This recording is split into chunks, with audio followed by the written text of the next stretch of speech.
ఒకటి రాజులు 16వ అధ్యాయము. యెహోవా వాక్కు హనానీ కుమారుడైన యోహుకు ప్రత్యక్షమై బయోషాను గూర్చి ఇలాగు సెలవిచ్చెను. నేను నిన్ను మంటిలో నుండి తీసి హెచ్చింపజేసి ఇజ్రాయేళ్ల వారును నా జనుల మీద నిన్ను అధికారిగా చేసి తిని, అయినను యెరోబాము ప్రవర్తించిన ప్రకారముగా నీవు ప్రవర్తించుచు ఇజ్రాయేలీల వారగు నా జనులు పాపము చేయుటకు కారకుడవై వారి పాపముల చేత నాకు కోపము పుట్టించి ఉన్నావు. కాబట్టి బయేషా సంతతి వారిని అతని కుటుంబీకులను నేను సమూల ధ్వంసము చేసి నెబాతు కుమారుడైన యెరోబాము సంతతి వారికి నేను చేసినట్లు నీ సంతతి వారికి చేయబోవుచున్నాను. పట్టణమందు చనిపోవు బయేషా సంబంధికులను కుక్కలు తినును. బీడు భూములలో చనిపోవు వాని సంబంధికులను ఆకాశ పక్షులు తినును అనెను. బయేషా చేసిన ఇతర కార్యములను గూర్చియు అతడు చేసిన వాటన్నిటిని గూర్చియు అతని బలమును గూర్చియు ఇజ్రాయేలు రాజుల వృత్తాంతముల గ్రంథమందు రాయబడి ఉన్నది. బయేషా తన పితరులతో కూడా నిద్రించి తిర్సాలో సమాధి చేయబడెను. అతనికి మారుగా అతని కుమారుడైన ఏలా రాజాయెను. మరియు బయేషా యెరోబాము సంతతి వారి వలెను యుండి తన కార్యముల చేత యెహోవా దృష్టికి కీడు చేసి ఆయనకు కోపము పుట్టించిన దానినంతటిని బట్టియు అతడు తన రాజును చంపుటను బట్టియు అతనికిని అతని సంతతి వారికిని విరోధముగా యెహోవా వాక్కు హనానీ కుమారుడును ప్రవక్తయనగు యెహూకి ప్రత్యక్షమాయెను. యూదా రాజైన ఆసా ఏలుబడిలో 26వ సంవత్సరమున బయేషా కుమారుడైన ఏలా తిర్సాయందు ఇజ్రాయేలు వారినందరినీ ఏలనారంభించి 2 సంవత్సరములు ఏలెను. తిర్సాలో తనకు గృహ నిర్వాహకుడగు అర్సా ఇంట అతడు త్రాగి మత్తుడై ఉండగా యుద్ధ రథముల అర్ధభాగము మీద అధికారి అయిన జిమి అతని మీద కుట్ర చేసి లోపలికి చొచ్చి అతని కొట్టి చంపి అతనికి మారుగా రాజాయెను. ఇది యూదా రాజైన ఆసా ఏలుబడిలో 27వ సంవత్సరమున సంభవించెను. అతడు సింహాసనాసీనుడై ఏలనారంభించిన తోడనే బయేషా సంతతి వారందరిలో ఏ పురుషునే గాని అతని బంధువులలోను మిత్రులలోను ఎవరినే గాని మిగులనీయక అందరినీ హతము చేసెను.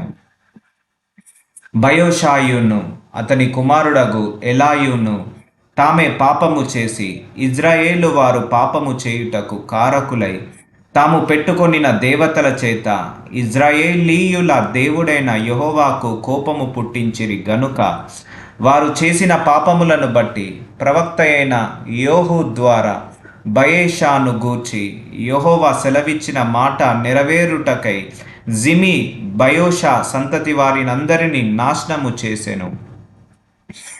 ఏలా చేసిన ఇతర కార్యములను గూర్చియు అతడు చేసిన క్రియలన్నిటిని గూర్చియు ఇజ్రాయేలీల రాజుల వృత్తాంతముల గ్రంథమందు రాయబడి ఉన్నది.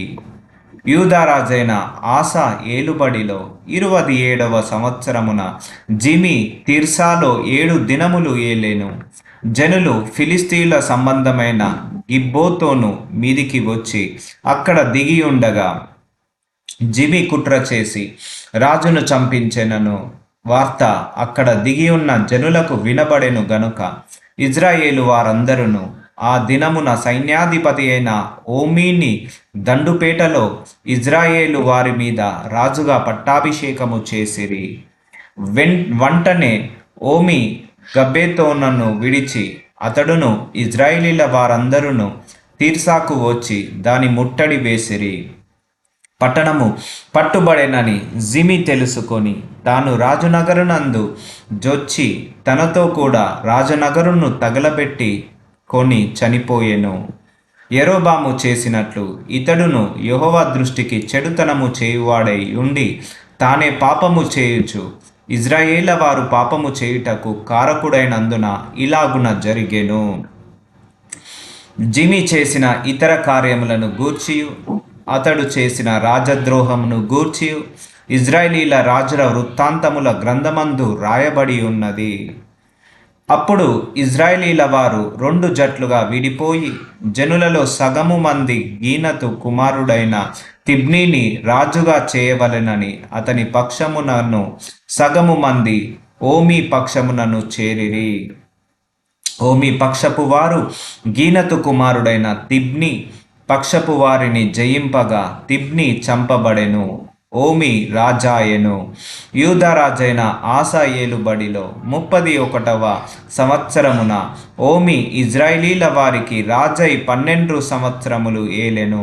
ఆ 12 6 సంవత్సరములు అతడు తిర్సాలో ఏలెను. అతడు షెమెరు నొద్ద షమ్రోను కొండను 4 మనుగుల వెండికిని కొనుక్కొని ఆ కొండ మీద పట్టణం ఒకటి కట్టించి ఆ కొండ యజమానుడైన షెమెరు అనునతని పేరుని బట్టి తాను కట్టించిన పట్టణమునకు షమ్రోను అను పేరు పెట్టెను. ఓమి యెహోవా దృష్టికి చెడుతనము జరిగించి తన పూర్వీకులందరికంటే మరీ దుర్మార్గముగా ప్రవర్తించెను. అతడు నెబాతు కుమారుడైన యరొబాము దేనిచేత ఇజ్రాయేలీల వారు పాపము చేయుటకు కారకుడై దేవతలను పెట్టుకొని ఇజ్రాయేలీయుల దేవుడైన యెహోవాకు కోపము పుట్టించెను, దానిని అనుసరించి ప్రవర్తించెను.